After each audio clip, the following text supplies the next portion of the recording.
entraste a una empresa en tu primer año y te dieron 50,000 pesos de PTU, no esperes el siguiente la misma cantidad. Puede que sí, pero la PTU es una prestación variable. El Lavadero Fiscal es un podcast creado y producido por Arpea Consultores. En este podcast, no te enseñaremos aquello que imaginas. Te ayudaremos a informarte de aquello que nadie nos explica cuando crecemos.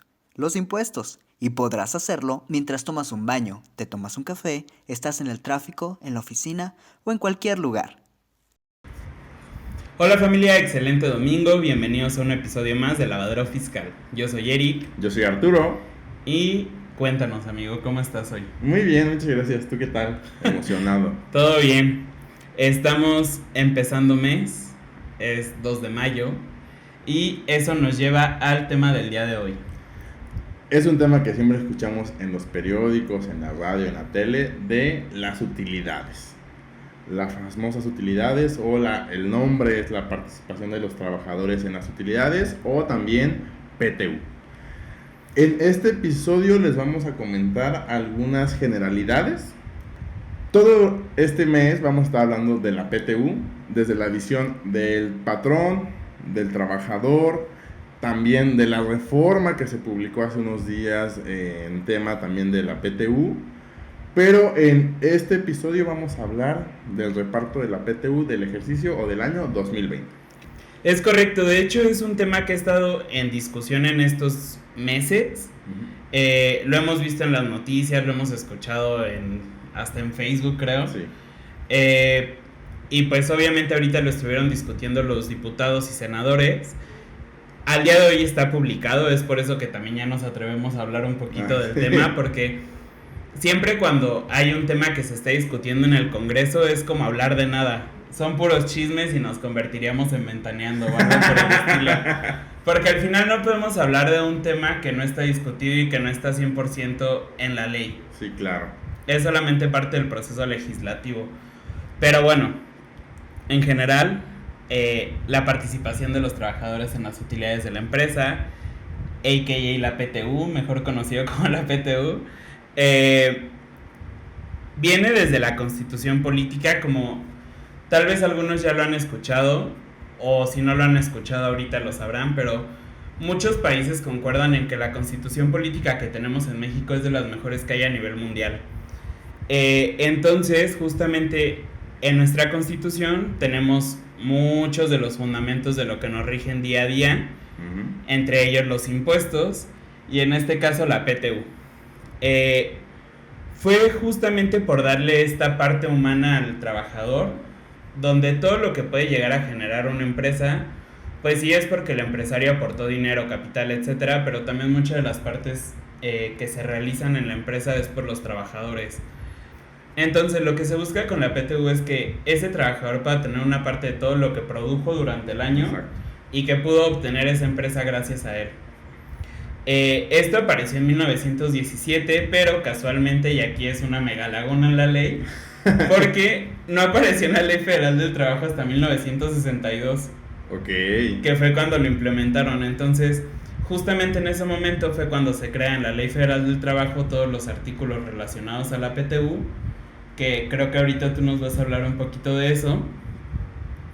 Y pues bueno, también aprovecharon ahí y hicieron algunas regulaciones acerca de cuánto pueden trabajar los menores de edad, si pueden trabajar los de 14 años, los de 16, qué jornadas, etcétera. Exacto. Básicamente es eso.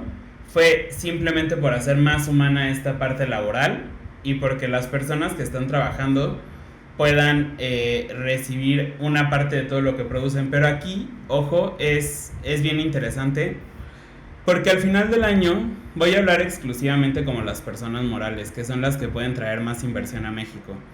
Al final del año, cuando nosotros hacemos la declaración anual, si la empresa generó 100 pesos, estamos obligados a quitarle 30 pesos de ISR, porque la tasa para las personas morales es de 30%. Pero aparte le tenemos que quitar un 10%, que es el que se va a repartir entre los trabajadores. Exacto. Por lo tanto, al final, de esos 100 pesos que tenían, únicamente te quedas con 60 pesos.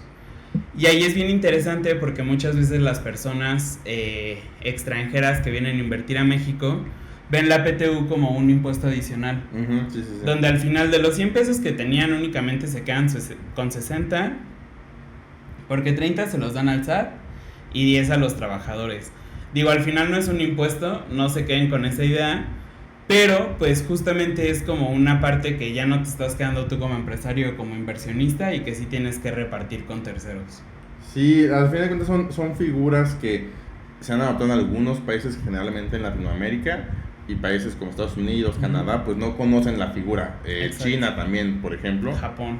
Entonces, sí, justamente le ven como un impuesto más, pero siempre es ahí aclararles a estos inversionistas de no, es utilidad que se reparte, dando esta parte humana que menciona la ley.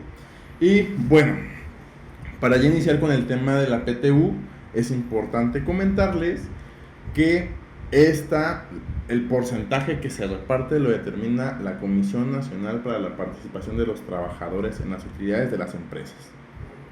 Esta comisión hace estudios, analiza variables en México, en las empresas, y determinan un monto que se tenga que repartir.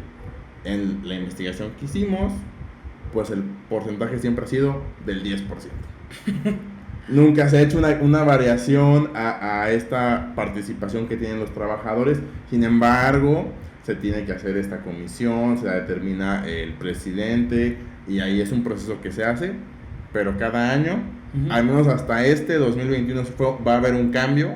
Más bien, para la PTU del 2021 que se reparte en 2022 habrá un cambio, pero más que nada fue por reformas laborales, no por la comisión. Sí, es de repente las comisiones que te preguntas por qué existen, pero pues bueno, existen, tienen ahí su sueldo en el erario público y pues también para eso pagamos impuestos. Exacto, sí, para que nos digan, este año también es el 10%. Exacto, pero bueno, justamente antes de entrar un poquito a cómo se tiene que hacer este cálculo, porque de repente pensamos que justamente del 10% somos 100 trabajadores y entonces a mí me va a tocar un peso, ¿no? De ese 10%, y pues no es así. Ahorita vamos a ver cómo se realiza, pero antes de eso a mí me gustaría contarles un poco de cuándo se tienen que hacer los pagos. Y pues bueno, empezamos justamente este episodio diciéndoles que nos emocionaba mayo, pero nos emociona dependiendo del lado de la moneda en el que estemos, porque tal vez ya como emprendedores no recibimos ese 10% y al contrario toca pagarlo, ¿no? Exacto. Pero si tú eres un trabajador, entonces a ti probablemente sí te emocione porque vas a recibir un dinerito extra en tu cartera. Entonces, ¿cuál es el fundamento de que se tenga que pagar en mayo? Ok, la Ley Federal del Trabajo nos dice que tiene que ser pagado 60 días después de la fecha en que se deba pagar el impuesto anual. Entonces, para las personas morales, el plazo máximo para el pago del impuesto anual es el 31 de marzo. Exacto. Si de ahí nos vamos 60 días después, nos toca el 30 de mayo. Para las personas físicas es distinto. Para las personas físicas normalmente la fecha máxima es el 30 de abril. Sin embargo, recordemos que en 2020 dieron un estímulo donde se podía presentar hasta el 31 de julio. Ajá. Y entonces ahí se mueven todos los plazos y este año ya no toca que se pague el 29 de junio como se hace normalmente, sino el 30 de julio. Y pasa lo mismo para los RIF, el régimen de incorporación fiscal. Muchas veces creemos que esto es una obligación que tienen únicamente las personas morales como Sabritas, Coca, Starbucks, etcétera. Pero realmente no, es una obligación que tiene cualquier patrón en México y que tendría que estarlo cubriendo. Entonces, si por ejemplo la persona que te paga a ti es una persona física, también deberías de estar recibiendo esto. Ojo, esto es muy obvio, pero es únicamente en el caso de que haya utilidades. Sí, claro. Y de hecho, acá ya como dato extra, los trabajadores son usuarios de la información financiera. ¿Por qué? Porque le pueden pedir a los patrones que les pasen sus estados financieros, que le pasen copia de la declaración anual, para que justamente se puedan asegurar o no de que tuvieron utilidad o pérdida y si les toca participación de los trabajadores en las utilidades de la empresa. Exacto, sí. Lo comentábamos en días pasados al decidir este tema, que tú personalmente nunca habías visto una persona física pagando PTU. No. Yo sí he tenido la experiencia con algunas otras empresas, personas físicas, pero sí es obligación, que al final de cuentas la Ley Federal del Trabajo no distingue entre una persona moral o una persona física. Es una relación entre un patrón y un trabajador. Entonces de ahí es que a fuerza, no importa el régimen fiscal, porque viéndolo así, hasta las personas que generan arrendamientos o que ganan puro arrendamiento y tienen trabajadores que van a cobrar las rentas o que son veladores, también ellos generan una PTU y también se les tiene que pagar. Rapidísimo, antes de que entres con ese tema, creo que entonces yo ahí lo dejaría en dos supuestos para que puedas pagar la PTU. Que tengas utilidad y que tengas trabajadores. Claro. Digo, el mismo nombre nos lo dice, pero de repente también me toca justo en clases de conta, que es como, tienen que hacer su estado de resultados y tienen que sacar la PTU. Pero es como mucho conflicto a veces para los alumnos, para las personas que no están tan inmersas en este mundo, el saber que es únicamente cuando tienes trabajadores y cuando aparte tienes utilidad. Exacto. Puedes tener trabajadores pero tuviste pérdida, no se paga. Puedes tener utilidades pero eres un contador que trabajas tú solo, entonces no se paga. Exacto. Y también tenerlo muy presente, o sea que la PTU es una, lo hago entre comillas porque no es una prestación, es utilidad que es variable. A lo mejor en un año te pueden dar 10,000 pesos de PTU y al siguiente 200. Y no es que, no es que ahora me pagaron menos PTU el año pasado, no. Cada ejercicio, cada año es diferente y pues diferentes variaciones entre los ingresos, los gastos, es lo que determina la PTU. Entonces siempre tenerlo muy claro de que si entraste a una empresa en tu primer año y te dieron 50,000 pesos de PTU, no esperes el siguiente la misma cantidad. Puede que sí, pero la PTU es una prestación variable. Digo, lo lógico o lo que dice la teoría más bien sería que cada año aumentara, porque teóricamente cada año tienen que aumentar las ventas de una empresa. Claro. Pero de repente puede pasar que tienes un proyecto y ese año fue maravilloso para la empresa, o que de repente tuviste que hacer muchos gastos porque abriste una nueva planta, porque hiciste muchas adecuaciones, etcétera. Aparece una pandemia. Exacto.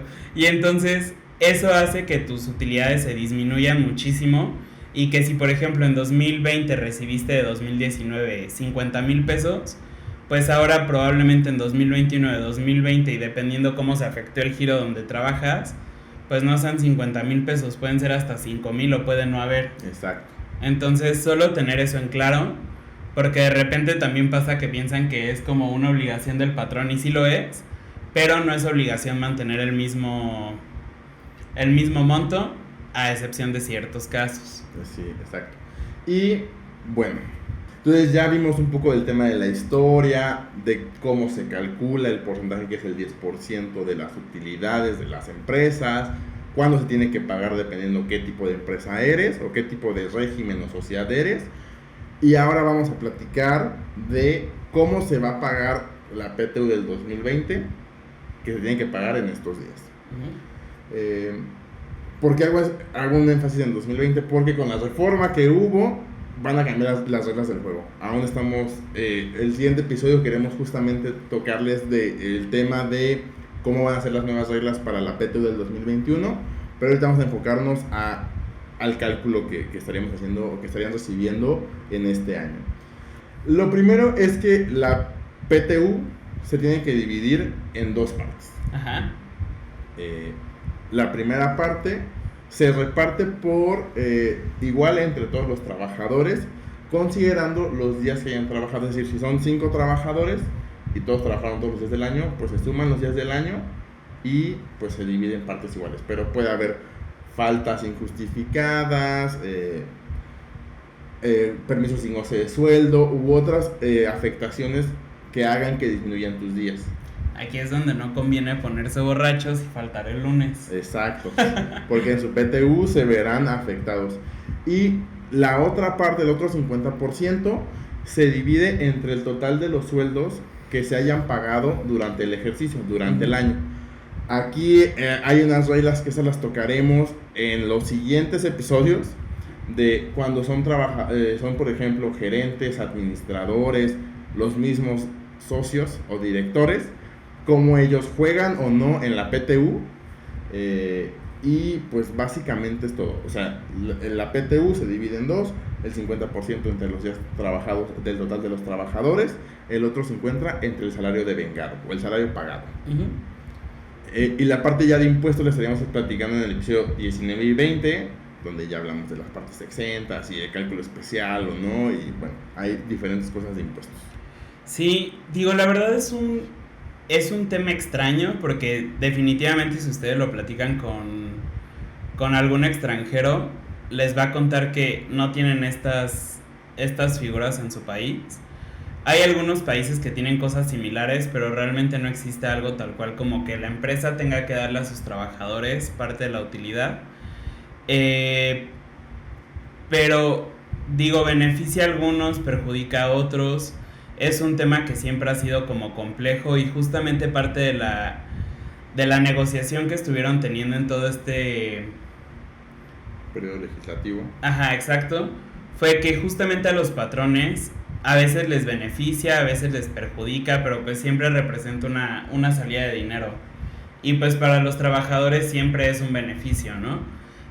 A excepción de justamente cuando hay pérdidas, ya tienen programado ese dinero que para comprar una bici, que para hacer mejoras en la casa, etcétera. Y pues al final ese año no van a recibir. Entonces hay que ponerse siempre en los dos lados. Ya les estaremos contando cómo quedó. Pero es un tema interesante porque definitivamente no está en todos lados.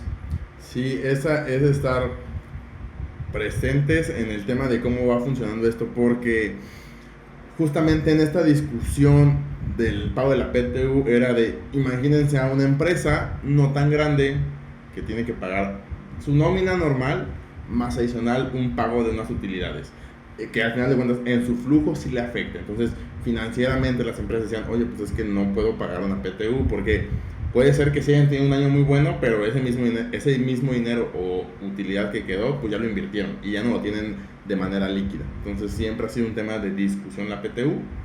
Esperemos que con esta reforma mejore. La verdad, por lo que se ha visto y se ha mencionado y lo que hemos analizado, es un tema complejo, pero esperamos también ahí mencionarlo de manera sencilla y clara para ustedes. Sí, y sobre todo que no pagas la PTU con el flujo del año que estás pagando. ¿A qué voy con esto?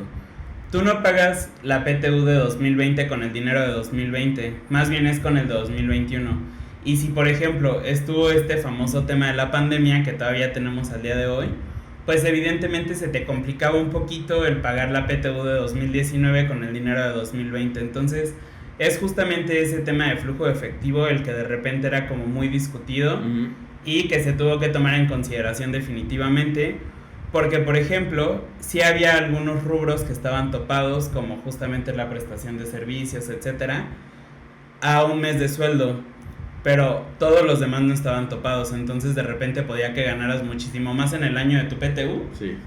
que de tu sueldo en sí. Entonces ya les estaremos contando, espérenlos. Van a estar interesantes, va a ser la parte del patrón, del trabajador y el 2021 cómo queda. Exacto. Pues nada más, estén atentos. Importante, si salieron de una empresa, estén atentos a preguntar, vayan mandando correos como su PTU, como patrones, vayan preparándose financieramente para este desembolso. Y pues nada más eso. Sí, y pues bueno, tenemos una recomendación, supongo. Sí. Esta semana no es una recomendación de un podcast, de algún libro, de nada de eso. Sí es un tema de, como bien sabemos, o si no, se van a enterar, aún pueden presentar su declaración anual del 2020. Se amplió el plazo hasta el 31 de mayo para presentarla, en caso de tener un saldo a cargo. ¿Esto con qué finalidad? La autoridad, cuando tienes un impuesto a cargo, te da la facilidad de que puedas diferir tu pago o hacer pagos, abonos a este impuesto anual hasta en 6 mensualidades. Entonces hay que presentarle en tiempo. Además, si es un saldo a favor, tienes hasta el 31 de julio para que te hagan una devolución automática. ¿Esto qué quiere decir? Que en un periodo máximo de 5 días ya te hagan la devolución de este impuesto a favor. Entonces mis recomendaciones: presenten su declaración anual, acérquense con un contador. No solo es de dar siguiente, aceptar, poner tu clave interbancaria. Hay otros factores que ya después, si pasaron estos 5 días y no ha caído el dinero en su cuenta o cayó parte del dinero, van a buscar un contador. Entonces, Sí. desde el principio háganlo bien, asegúrense de que el dinero o la devolución que vayan a tener o el impuesto que vayan a pagar sea el correcto. Sí, ahí me gustaría decir que a pesar de los errores que tuvo la página del SAT como todos los años, fue muy ágil su sistema de devoluciones. Voy a poner mi caso concreto. Yo presenté mi declaración anual un sábado y ya tenía el dinero depositado un jueves. Entonces, la verdad está siendo muy ágil. Por ahí traigo un temita con el SAT que ya les estaré contando después. Espero poderles contar algo positivo. Pero la verdad está siendo muy ágil. Hay veces que muchas veces, aunque tú estés dando siguiente, aceptar, etcétera, realmente no depende de ti que te regresen los saldos a favor.